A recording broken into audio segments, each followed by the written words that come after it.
I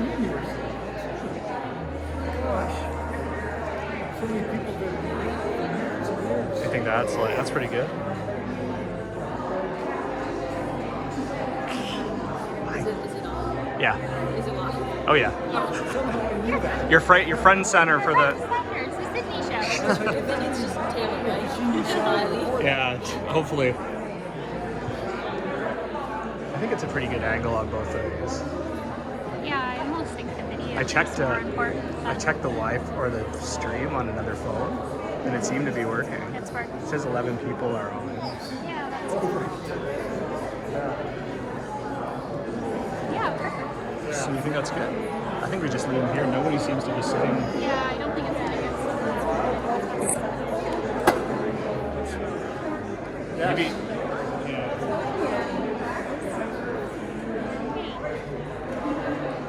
Batteries snake. Oh, I know. I'm going to King's College. I'm going for a program television. Like I'll definitely be keeping it. Like in I'll definitely be starting music after. It is 4 years. I'm probably going to be 5 years. Because then, like, after my relationship, that should be about 75 years old. It's still functioning so well.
To hear that warm opening, that was tribute music for Lou. Lou was an original member of the Knox Presbyterian Church, and it was just so nice. She set the tone for this entire service.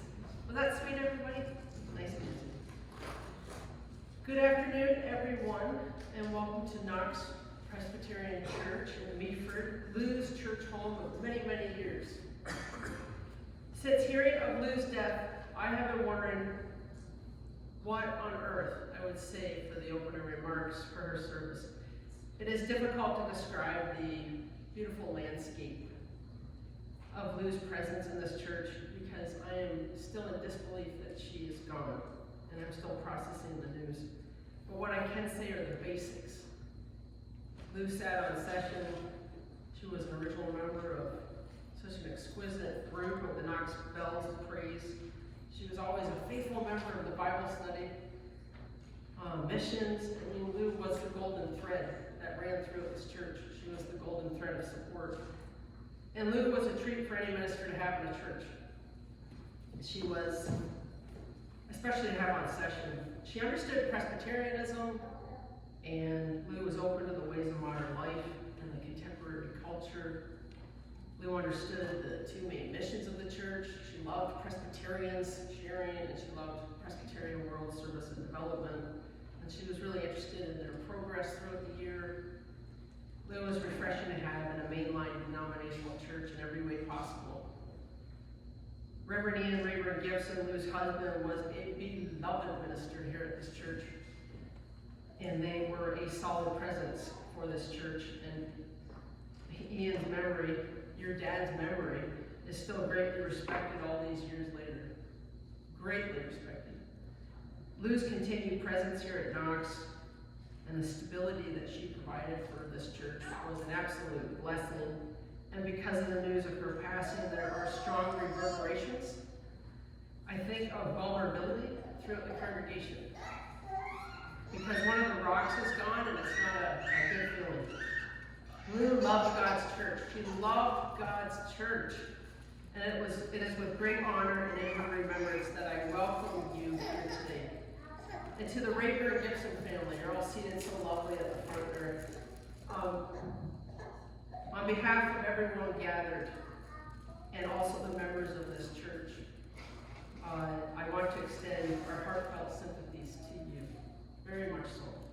It's never easy to say goodbye to the honorable and the lovely, to the kind and the sweet, and the steady and the good, all that Lou was.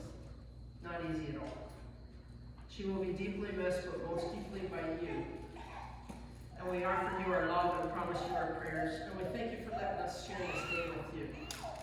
And to those gathered today, your presence is a gift to the Raeburn-Gibson families. So much so that they invite you to come along with them to the communal service at Lakeview Cemetery. And then once that service is complete, you can please return back here for a reception. And for those that are not able to go to the cemetery, that's fine. They want you to start, have your cup of tea, have a cup of coffee, have whatever you need to eat. It's their wishes for you to stay and by all means enjoy the food until they return. So as our service continues, we have some powerful and potent scripture readings that will be read by first Aisha and Zach Raeburn-Sharati, Psalm 139, an absolute beloved of Lou's, 1 to 12, verses 1 to 12. Thanks for coming up.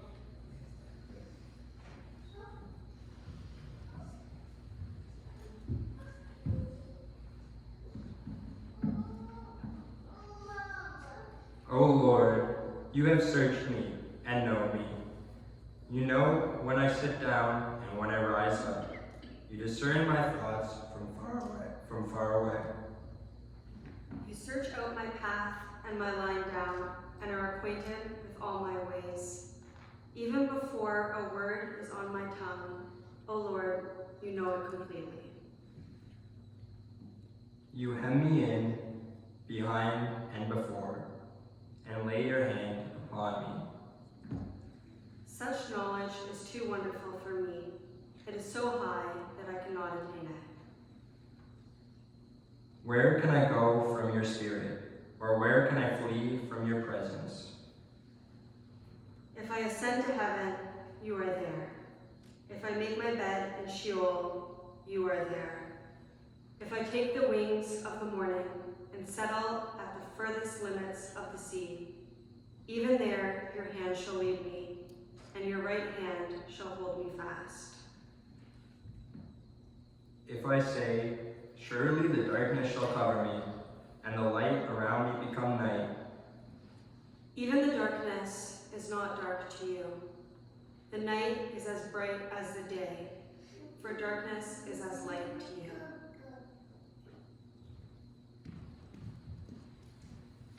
We'll have Rowan Raeburn come up to read next. Here's Rowan.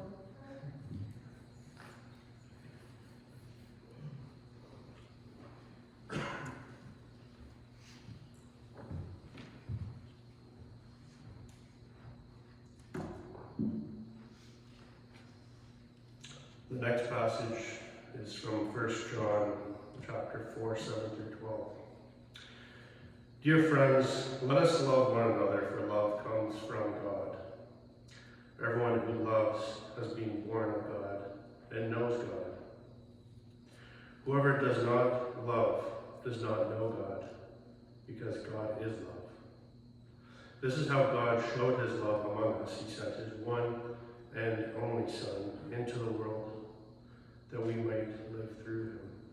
This is love, not that we loved God, but that he loved us and sent his Son as an atoning sacrifice for our sins. Dear friends, since God so loved us, we also ought to love one another. No one has ever seen God, but if we love one another, God lives in us, and his love is made complete in us.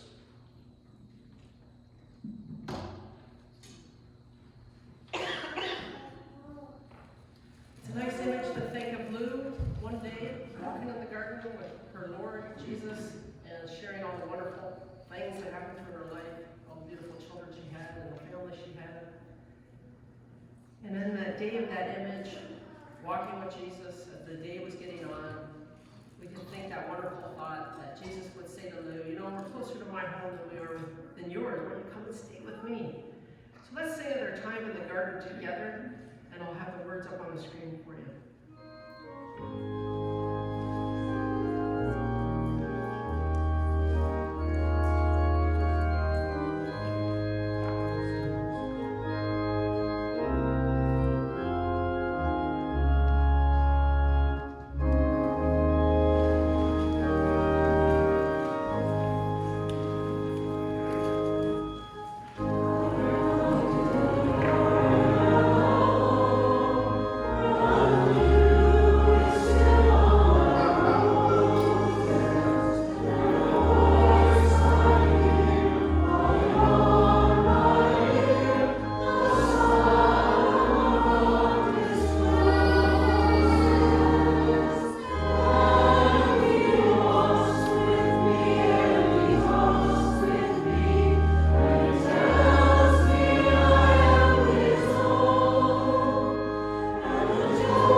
God, we come together in this hour to really celebrate the life of our Lou.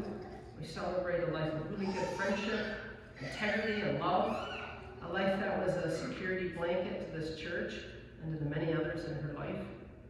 May our time together not be sad at all, but rather a sense of celebration for a life that truly impacted our own. God, we ask that you will please bless the memories that we have of Lou and our time together. And let us now bolster one another further with the saying of the Lord's Prayer. Our Father, who art in heaven, hallowed be thy name. Thy kingdom come, thy will be done on earth as it is in heaven. Give us this day our daily bread, and forgive us our trespasses, as we forgive those who trespass against us. And lead us not into temptation, but deliver us from evil. For thine is the kingdom, and the power, and the glory, forever and ever. Amen. thank you, everyone. In meeting with the family, I was given 2 readings that were so nicely read, by the way. And also there's a 3rd reading I'm going to say, and this one was an absolute favorite to lose. Had it written down in many places and just cherished. So we have to hear these verses from Philippians 4:11-13. I am not saying this because I am in need, for I have learned to be content whatever the circumstances. I know what it is to be in need, and I know what it is to have plenty. I have learned the secret of being content in any and every situation, whether well-fed or hungry, whether living in plenty or in want. I can do all this through him who gives me strength. Isn't that nice? You can see why that would be a favorite. It was a wonderful challenge to tie all these readings together, so I hope you're happy with what I have to say, and I promise the family I'll be quick. I think we're a page and a quarter. I'm known for brief sermons, but I think you guys like that. I think Lou liked that. This was a dearly loved passage for Lou, and it's a good refresher for us to hear that. It's actually really nice. These words meant a great deal to her, and to be content whatever the circumstance. Whatever the circumstance. Contentment is an attitude of the heart. It's a mindset, it's a disposition, and it's the ability to face the situations that come our way without being consumed by them. In other words, we're not subject to or dependent upon external circumstances. You know, it's natural in our human pursuit to seek contentment. We all hope to be pleased, satisfied, happy with our lives. Occasionally, and for brief periods of time, we might even achieve a bit of contentment.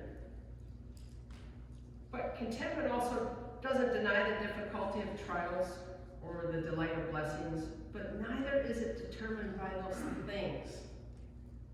Lou's contentment was found in her faith. She had a remarkable faith. Lou modeled the words in our reading today. Quote unquote, I have learned in whatever situation I am to be content. We also know that now Lou is perfectly content because where she is, there is no sorrow, no fears, no hunger, no thirst, no pain, no suffering, for Lou has returned home. When it comes to the next reading, the John reading, which was another really powerful reading, we're reminded that love is not a feeling that you fall into or out of, but it's a commitment. Your love is not something you give and take based on favorable situations or circumstances. Love is a deep commitment that is rooted in the love of God, just like contentment. Love is not something we summon within ourselves, because true love always begins with God. When the love we receive from God comes into us and changes us, we truly begin to live through God. And that's one of the verses. The love of God given to us through Jesus overflows in our hearts in love for others. The point is made even more so with this next verse. Beloved, if God so loved us, we also ought to love one another. In fact, God's love is perfected in us when we love one another. So thank you for those words in that John reading. Those are nice. Contentment and love does not come from our circumstances, but through an understanding of a life absolutely rooted in Jesus, just like Lou's life was. And now for our psalm reading, whether you have been blessed with much in life or whether you've been blessed with little, whether you've suffered loss along the way, and whatever in every circumstance, whether brought low or lifted up, you can have the same contentment that Lou knew and relied on. And the song again adds the finishing touches to our thoughts on contentment and love. Because when we come to the end of our days, we're not looking back to see how famous or well-known we were, but rather were we special in the lives of others. We sometimes forget that no matter who we are, what we've done, or who we have become, we all started out in the hands of God. God gave Lou a heart of compassion for the needs of people. I think that's why she really liked the missions a lot in the Presbyterian Church. Lou was also given the gift of hospitality to offer to the world. And Lou was also given a sense of humor to bring smiles to people. She had a wonderful sense of humor. And also the gift of encouragement to fill others with hope. Lou had all that. We may take it for granted that we will always have each other around, and perhaps forget to appreciate the special people that God places in our lives. So for today, everyone, let today be a nice reminder to us all that we are not to let one day go by without telling the special people in our lives just how special they are. And may we remember contentment and love as the byproducts of a life really rooted in Jesus Christ. And we are to thank Lou for all that we are reminded of today. Lou's life modeled the good and the beautiful, and having and enjoying her Christian faith. She just didn't have it, she really enjoyed it. Thank you, Lou. We love you. Amen.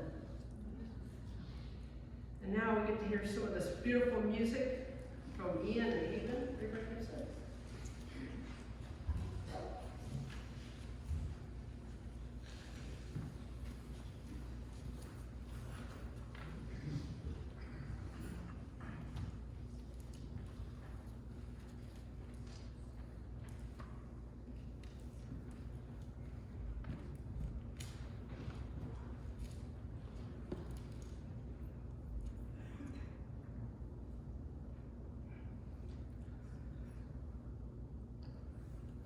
God's always reminding me what to do with my equipment.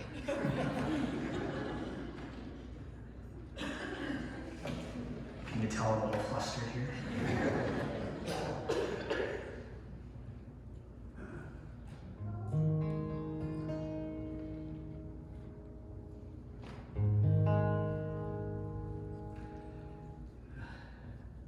Taylor and myself wrote this song a couple of years ago, well, more than a couple of years ago now. And it's called Georgian Bay. It's about Georgian Bay, but I mean, Georgian Bay, it's not really about the bay, is it? It's about our grandma Lou. And, you know, she's in the song literally and symbolically. And when I wrote the song, I didn't really realize what I was writing it for, but I think I was writing it for this moment. And her hand was certainly involved in writing this song and this song coming to fruition. So this is for Grandma. Love you, Grandma.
Have you ever experienced unconditional love? I know that if you knew my mom, you knew that unconditional love. It's such a rare thing when it is so pure and rich as it was when it came from my mom. It was such a strong foundation for everything in our lives.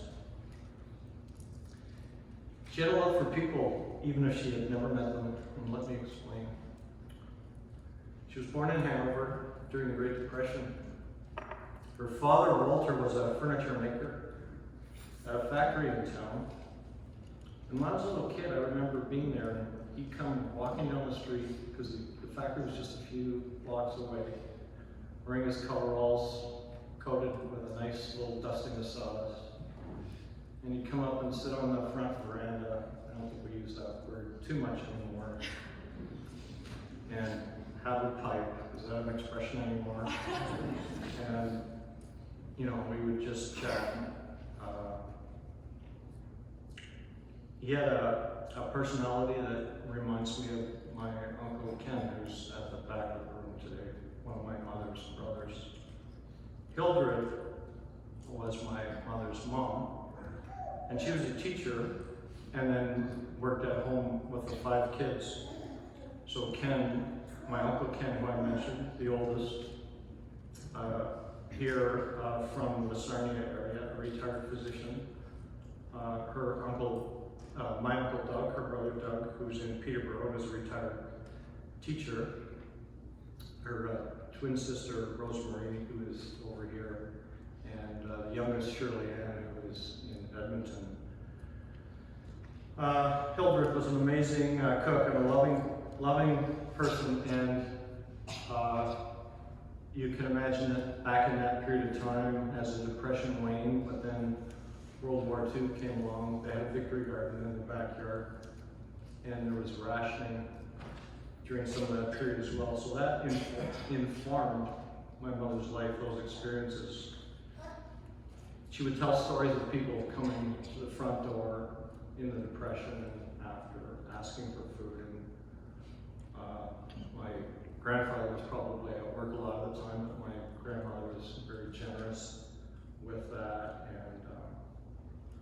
you know, it was a real treat at Christmas time in that period of time to get an orange for Christmas, maybe in your stocking. And so that, you know, those kind of experiences inform how you live your life, and it certainly informed my mother's.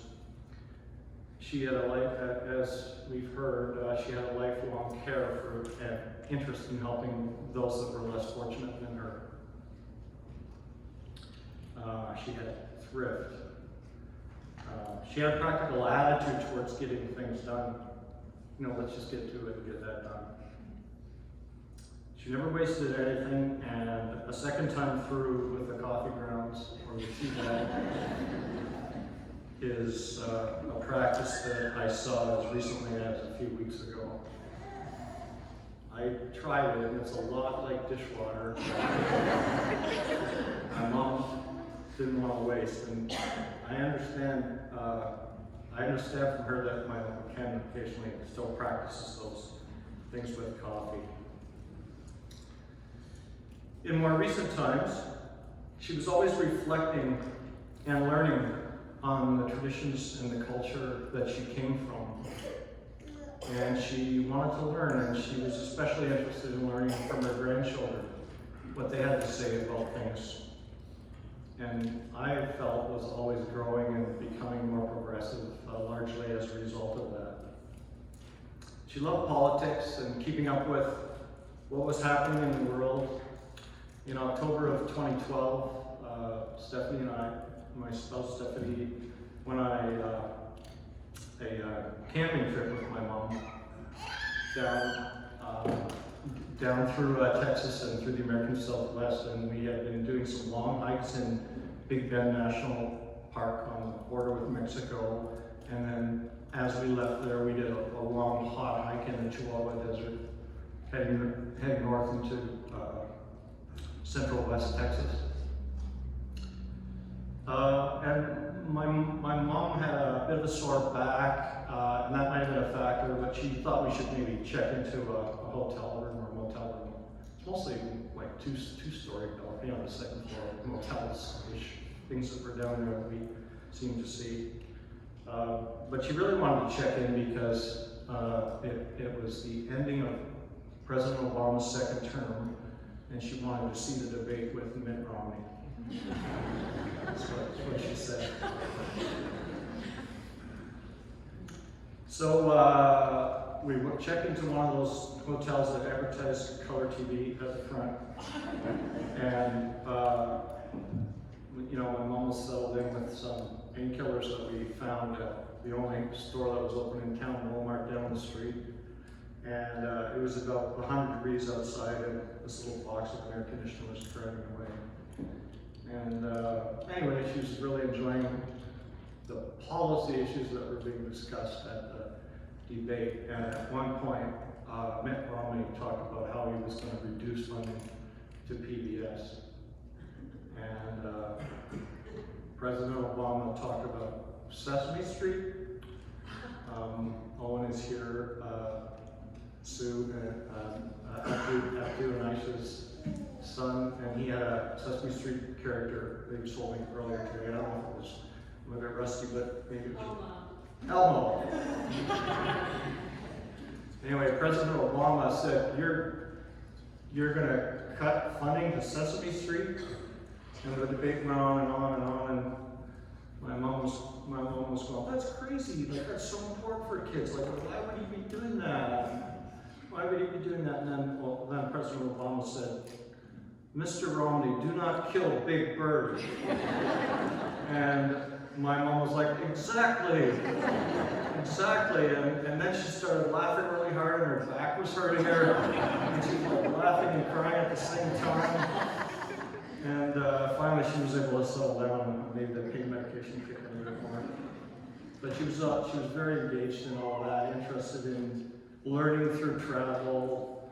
You know, my mom and dad visited Sue and Abdu when they were in China and Hong Kong, when they had a very young family, when Sydney was at an educational exchange in Dublin. She went and visited there. She traveled to Iceland with Stephanie and I, and many, many other places. Nadia was talking about a trip to Newfoundland with the family a while back, and all over the US and Canada. So I'm still talking about her love for people that she didn't know that well, in case she lost the thread. But she gave everybody the benefit of the doubt, and expected them to be honest. So one day, this was about 10 years ago, somebody came to the door and had this great idea of how she could save money on her electricity bill if she signed this contract. And so, assuming that everybody's honest, she did. And so then, in a little while, she realized it was kind of a scam, and she wasn't going to tolerate that, so she dug her heels in and chased that down. And with letters and phone calls, after 2 years, she received a check in the mail for $1,200. So I'm going to talk about her love for nature now. Steph and I were just talking with my mom a few weeks ago about what's the next trip we should go on. She loved to travel. She loved being outdoors and reveled in the beauty and wonder of nature. And, you know, there's a strong connection there between her Christianity and her appreciation of what this planet has. She was a legendary Georgian Bay swimmer between May and September. And for those that might need a translation, that's like swimming between March and November in an inlet lake, you know. And it's a tradition that a lot of her grandchildren have continued with. There was people swimming in Georgian Bay this morning. And then I think I saw somewhere on social media, one of the grandchildren, I remember who that was, made a commitment to start swimming in Georgian Bay more often. That will come to me later. I have this mental image of all of the grandchildren strung up half a kilometer behind my mom, skiing on Georgia Bay, one of those times when it was frozen over and not all choppy. And it looked like something from like a passage into Kitimat or Scugog, I guess, with the gold rush. But she always loved to get out there with the kids. Last winter, Steph and I were here, and we skied with her a couple of times at Bayfield Heights and other areas. And Abdu and Sue were here last winter skiing with her. Abdu was saying this morning or last night that this past winter was the first time in all the time that he skied with my mom that he was able to keep up.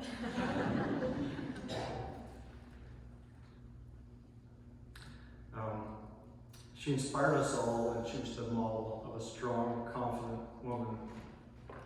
When Riley and Savannah, my kids and Stephanie's kids, were 10 and 12, we did a trip to the western U.S. At one point, we were in California, just north of Malibu Beach. So all like the cool surfers were off a couple of kilometers way up at the break, and we were closer to shore, but there was still like a 3 or 4 foot break coming in. And we were all kind of swimming in the near shore, like playing around in the surf. And suddenly, we didn't see my mom. We were looking around, we got worried immediately. And then Steph looks out and sees Well, there she is. She's just swimming on the other side of the surf. 100 meters out, and you just do slowly doing the crawl back and forth. There's an epic tradition in the Raeburn-Gibson family of an annual camping get-together at the Pinery. And this is no exaggeration that this goes back 50 years.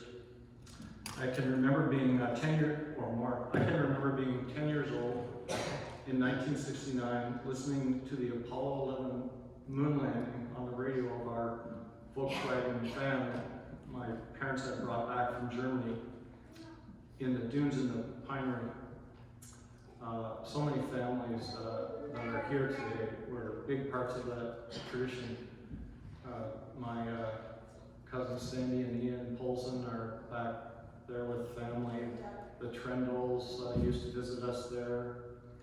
I had an uncle who was a veterinarian in Godrich, Alec Walker, and the Walkers used to visit, and another uncle and aunt who were the Doers, and they were a big part of that.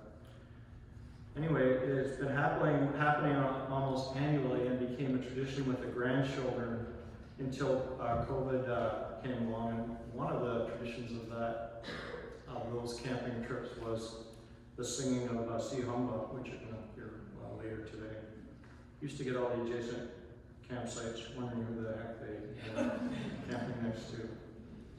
So the last third I want to talk about is my mom's love for family and friends. I was speaking with Nadia yesterday, and she talked about how she listened intently, absorbed everything that was being said by someone when she was speaking with them. How she asked questions. She was calm and wise and in the moment. This is, in my mind, unconditional love manifested.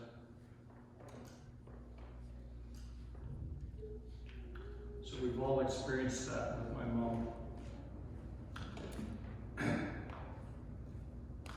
Last night at dinner, one of my mom's great-grandchildren, Aris, was there at the table sitting with people, Griffin, Sydney's oldest son. And he was laughing and paying attention to everything that was going on, really participating, taking it all in. His eyes were darting around between everyone. There was no screens at the table. I kind of like that. But you can see that my mom's inspiration continues. My mom was amazed at the talents, the hard work, and accomplishment of all of her grandchildren, and was getting to know about that with her great-grandchildren. Whether it be academics or music, writing, art, sports, outdoor adventures, or a career. She'd say, "Isn't it amazing that Aisha is articling with a federal judge? How does Savannah do that when she performs so beautiful and such a connection with her audience?" When I hear the stories about Rowan at work, I can't believe how calm he is and how he can make those key decisions in the heat of the moment.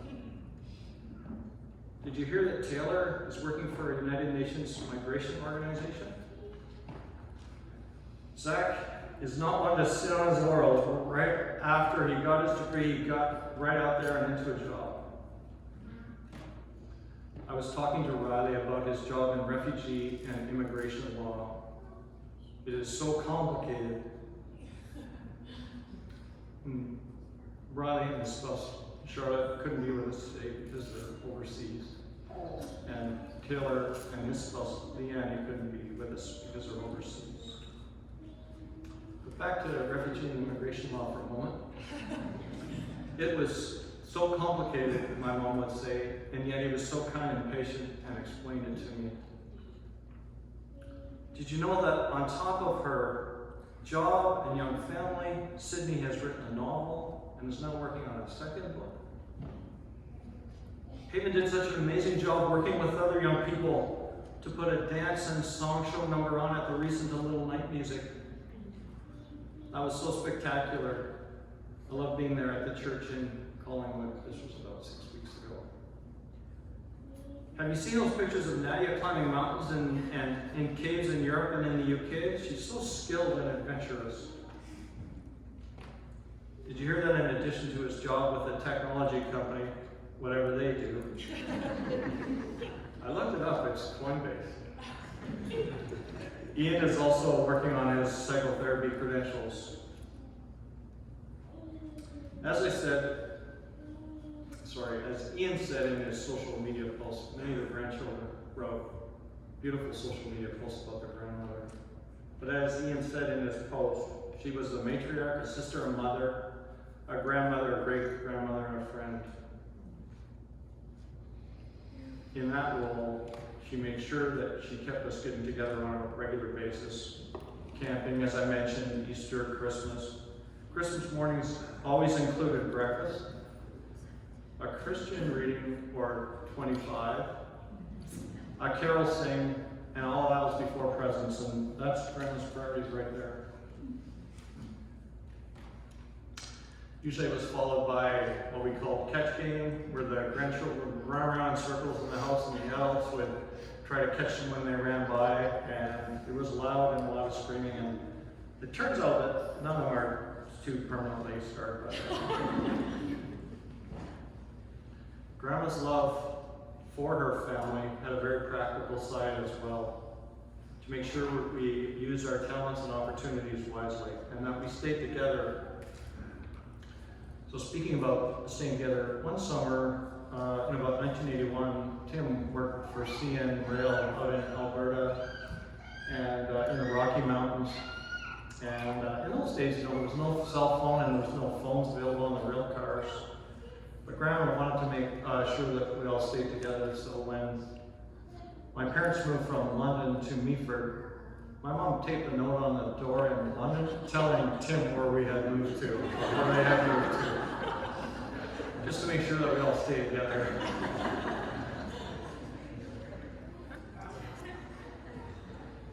When I was about 10 or 15, my mom was driving me back from a hockey practice. You know, this is a family with one car, one income, and 4 kids. I always wondered how I got chauffeured around all the time like that. Anyway, it was a rainy, foggy night, and my mom had just purchased 4 liters of milk, these like old plastic jugs they had, and they had a little cardboard thing that just pressed on top, kind of a friction fit. And she had 2 of these big things in the back of this old Chevy station wagon. And as I said, it was foggy and nighttime and raining. And I'm 14 and I'm telling my mother how to drive. I said, "You're following too close." My mom got a little closer to the car in front of us. "Mom, you're following too close. It's like raining out." Turns out she might have been following too close. She had to hit the brakes really hard. And we didn't quite hit the other car, but like the milk came sloshing all the way from the back of the car. So we were then, when we got home, we were cleaning it up. And my mom said, the reason we're cleaning this up together is because we both made a mistake. My mistake was for responding to you emotionally to what you were saying. And your mistake was not being respectful of your mother. One time, my mom found herself taking care of her 4 kids and 4 other nieces and nephews, and she was making the meal and serving up the plates, and one of the nephews or nieces, I can't remember exactly what that was, but one of the relatives, niece's nephew says, "I don't eat broccoli without cheese sauce." And my mom said, "Well, you'll be eating broccoli without cheese sauce tonight." And that was the end of discussion. Tough, unconditional love. I haven't mentioned my dad too much in these remarks, and that's because there's only so much I can handle today. So, I want you to know that their love was deep and everlasting. My mom and dad used to play chess a lot. It seemed to be, from what I could tell, pretty even on who would win the most games. But when my mom would win, she'd kind of stand up and say, "Well, that was fun. It's getting kind of late. I'm getting a bit tired. Better luck next time." And my dad would say, come on, that's our first game. You gotta give me a chance at another one. I don't know. I think I'm okay. I'm a bit tired, and then she wouldn't play another game for like 2 weeks. She wouldn't say a thing, but that was known. It was well known who won the last game.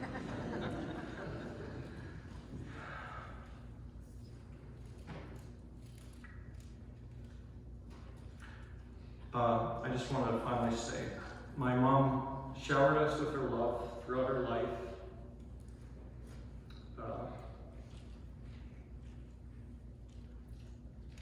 And that continues in this place to this day, and will in all of us for many years to come. How lucky we all have been to have been loved by her and to love her.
Whatever you believe, I think there's reminders of the people that we love in the land and in the trees and in the wind and the water. So today when you're leaving here, if you feel a breeze or, get to feel the earth under your feet or see the full moon tonight, all of those things, you can think of Lou and the people you love. And it's nice to be here in this church. It's been a long time, and I feel very close to both my grandma and my grandpa today, so it's nice to be here. And I'm going to be fine. I'm going to be able to do this.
singing in the choir and ringing the bells.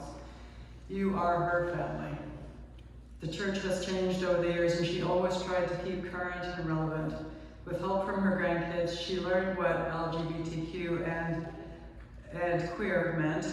She saw how Jesus connected with his world, reaching out to those rejected by others. Mom's biological family was her pride and passion. She was and always will be my lodestar, who taught me how to be a Christian and how to be a mom. We got a call yesterday from a cousin, Bonnie, who had just heard news of Lou's death. She told me a story about her and Mom and Lou that might resonate with you. Bonnie was 21 and pregnant without a husband in 1970 in small town Ontario. Her mother said she had to leave town. She told me on the phone she felt discarded and swept under a rug. When Lou heard the news, she and her husband Ian went to Bonnie. Lou told her, "You are a member of this family now, and you will live with us together in Winnipeg." Bonnie told me they opened their hearts and their arms to me, and Lou saved my life. They gave Bonnie the loving family she didn't have, without judgment or recrimination, only acceptance and love. I had the great fortune of living in Meaford across the street from my mother. Dean and I and our kids loved her and liked her and spent lots of time with her. We talked on the phone several times a day and ate most meals together. I will miss her. She lived many places along, moving along with her military chaplain husband Ian as the family got transferred from place to place. After Dad died in 1999, the Raeburn-Gibsons spent even more time with her camping trips in our pocket trailer, traveling as far as we could get in a month. Over the years, we traveled to Newfoundland one summer, British Columbia the other, every province in between, and several U.S. states. Lou came on international trips, one to visit Sydney at her school in Dublin, and then Berlin a number of years ago, both times staying behind with Sydney for a week when Rowan, Dean, and I had to return to school.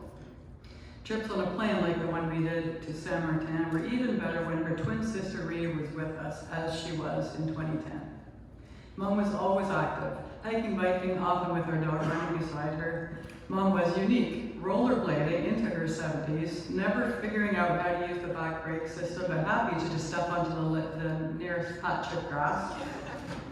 Mom's favorite activity was swimming in the bay. In our extended family, the group of the cousins had an ongoing contest who would swim first in the season. The consensus was Rowan was usually the first. Grandma had rules. You had to get your head under. She would tell them she was proud of them when they got in. On the day of Mom's 85th birthday, June 9th, she herself was in first, head and all, an unusually early swimming season. She was so happy. Mom died suddenly 4 days ago when she tripped down several outdoor stairs at her house and hit her head on the ground. Dean, Sydney, Griffin, and her 2 grandsons were with her while I called 911. She was holding 1-year-old Louie when she went down. Things happened quickly, but Sydney is sure she tried to protect Louie as long as possible while she fell, like a mother would. Mom was unconscious on the ground, but Dean knelt beside her, stroking her face and hair, and telling her she was safe, not alone, and loved. Her love life all cap was on the ground beside her. Much as that may sound, it is not the critical part of the story I want to tell. The hour before Mom died, she and her 2-year-old grandson August were playing in the water. It was my birthday, and I had just gone for my first swim of the year. They were bouncing up and down and splashing each other and laughing. I kept telling them 5 more minutes, 5 more minutes, 5 more minutes, 5 more minutes, but it was hard to stop the fun. When I finally convinced them to get out, August wouldn't leave until he could see Gigi was out of the water and followed us. On our walk back to dinner, she told me she was proud of me. We went in for my birthday dinner when the accident happened. People may think the birthday timing is bad, but the accident but the accident is not the way I will remember my birthday. I will remember being in the beach with my mother, living her life to the fullest. No grief for me when my birthday comes. I will remember how proud she was of me, knowing that I am proud of her too.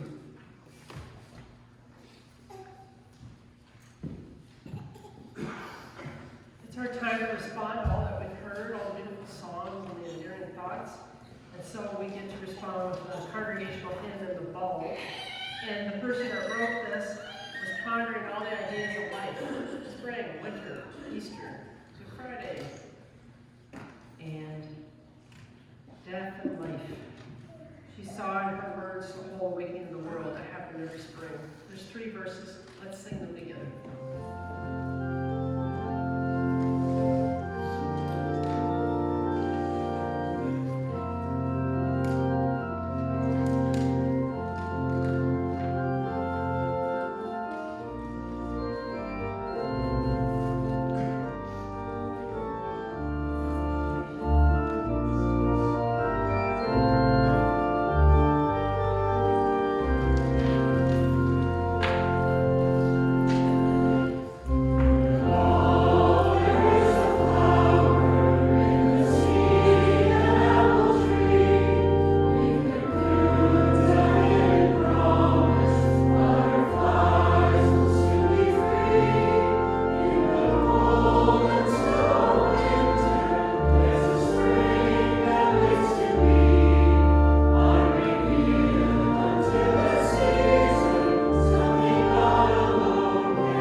Not everyone is lucky enough to say they've had 2 mothers in a lifetime.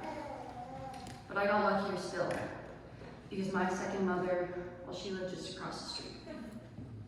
All I had to do for a hug, for a talk, for a laugh, any time, day or night, was just cross the street. And then we started to cross the world together, traveling to other provinces, the States, to Europe. She came to Cuba with me at the drop of a hat in 2015, just the 2 of us. We drank mojitos together that she called mosquitoes. We laughed until we cried. She could always make me laugh. We had such a special relationship that I wondered, could other people have what we have? When my first son August was only a few months old, it became clear to me that the answer to that question was yes. Whatever chemistry I shared with my grandma, he shared too. He was enamored by her and she with him. Just 2 souls connecting. It didn't matter that there were 84 years between them. And so he started to make his own journey across the street to his great-grandmother's house. We had to carry him first, but soon he was walking. I'm going to Gigi's, he'd say. I watched them experience the world together. I watched them sparkle when they looked at each other. I watched Grandma throw her head back and laugh the way she does. And now August does the same thing when he laughs too. She could always make him laugh. The The truth is, my grandma had a special relationship with each of her grandchildren, my many cousins, some who are here and some who wish they could be here but cannot. I know that each of you had your own special relationship with grandma that you will treasure forever, that only you and she would understand. This speaks to our grandmother's enormous capacity for love, one of many things that she taught us. The day after she died, I was pacing aimlessly around the house. What do I do? What do I do? And then it hit me. Of course, I know what to do. I've done it a million times before. All I need to do is cross the street. And I found comfort in her home, as I always do. And I cobbled together some words I will share with you now. It's quiet in your house where I sit alone, in the chair you sat in to watch your grandchildren grow. Your empty house, just bricks and walls. You are not here, you are not home. Your body rests, just skin and bone. You are not there, you are not home. Because you built your house of song and dance, sly smiles and your knowing glance. And your body was full of love and light, the kind that will hold me through the night. And hold me still through this quiet I feel in your house alone when it's still surreal. It is your house, but I will not look for you inside. You are not there, but you are alive. Because I saw you just the other day. I saw you laugh and I saw you play with your silly tongue sticking out, showing my children what life's about. So I will carry you forever on, through this darkness into dawn. You are not here, but when I close my eyes, it's you I see. You are not gone. You tell me we will meet again. Until then, Grandma, until then.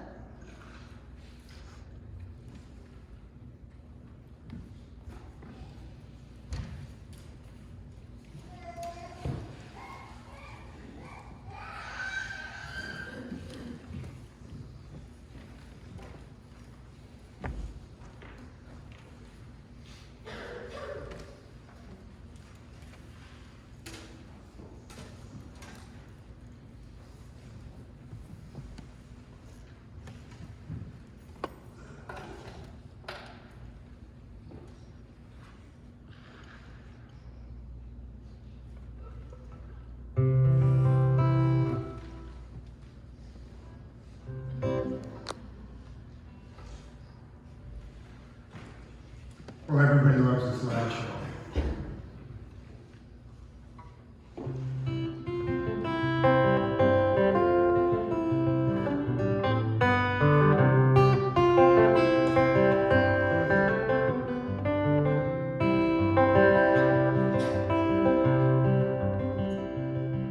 Well, they tell me that you're leaving far away from here, but I never really got to know you well. Would you stay maybe one more year?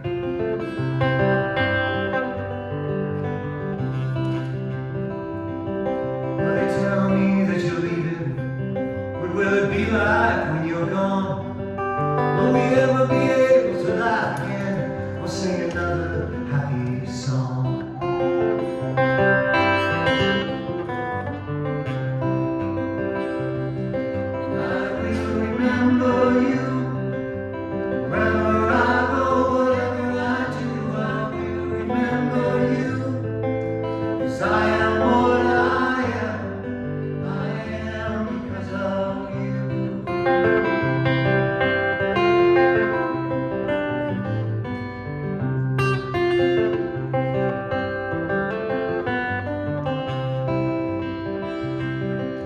May the Lord bless you and keep you.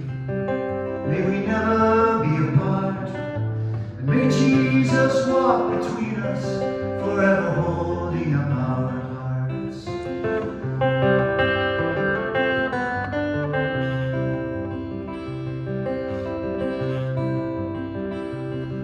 Well, they tell me that you're leaving far away from here.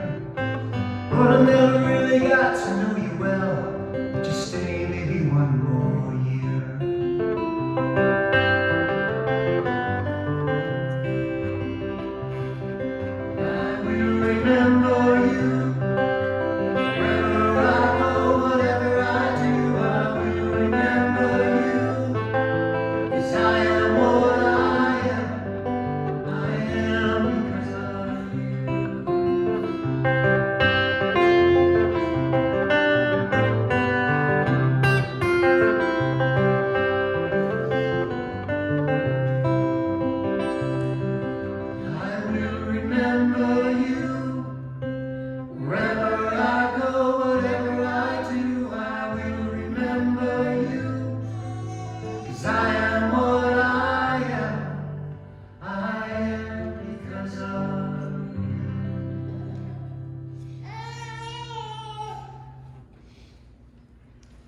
Precious Lord, take my hand, lead me on, let me stand. I am Lord, I'm weak, I'm worn. Through the storm, through the night, lead me on to the light. Precious Lord, take my hand, lead me home.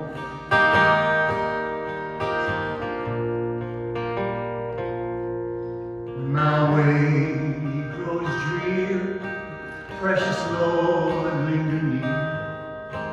When my life is almost gone, hear my cry, hear my call. Hold my hand, lest I fall. Precious Lord, take my hand, lead me home.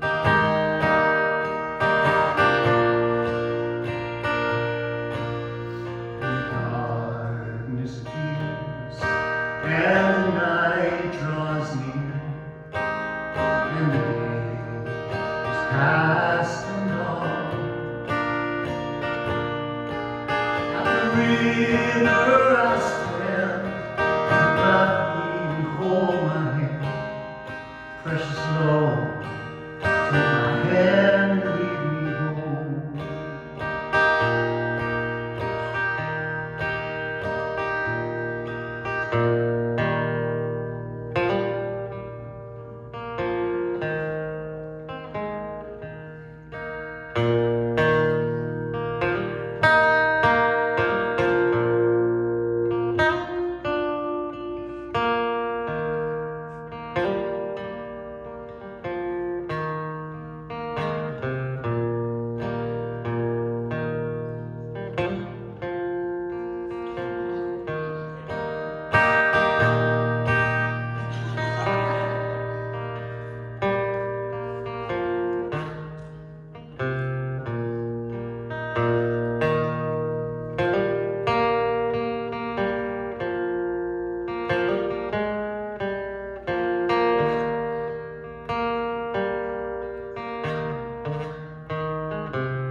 We need to catch our breath after that. That was nice. Nicely done. Thanks, Tim. Thanks, Stephanie, for that slideshow. It's nice to see Lou and all the different fun times she had. The other like for me to offer some grace at this time for our reception, and then we'll give the benediction, and then it'll be wonderful to hear the recessional by the family. In fact, Tim, I don't feel right giving the benediction with you here. You're Ian's son, okay? And it's an honor to have you here. So I'll give the grace. Can you come back up and give the benediction? Sure. Could you do that for us? Yeah. Thanks. Let's have a little prayer for the food, which is nice. God, we thank you for the wonderful food that awaits us, and we invite your Holy Spirit to be with us as we enjoy our time together, and certainly be with us at the cemetery as the service will continue after the benediction. As we eat and drink, we celebrate you. Amen.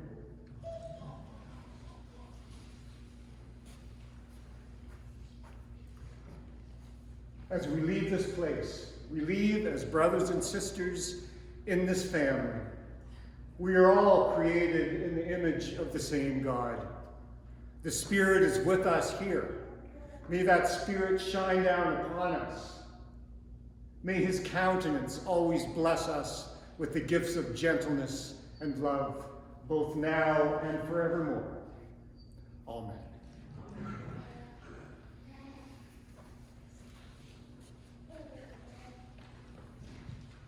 The service will now be at the cemetery, so if you wish to follow along, by all means, please do so. All right. It's a emotional day. Yeah, family, we want to hear this. Come on. Sorry.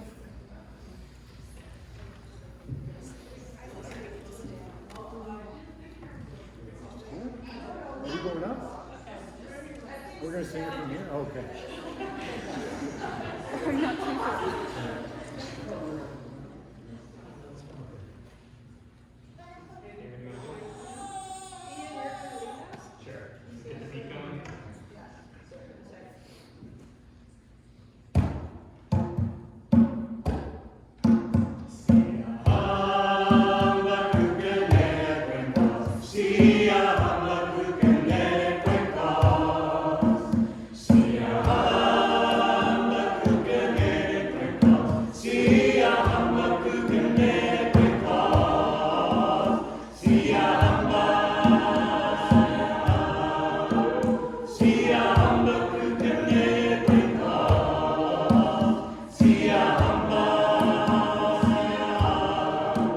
Sia hamba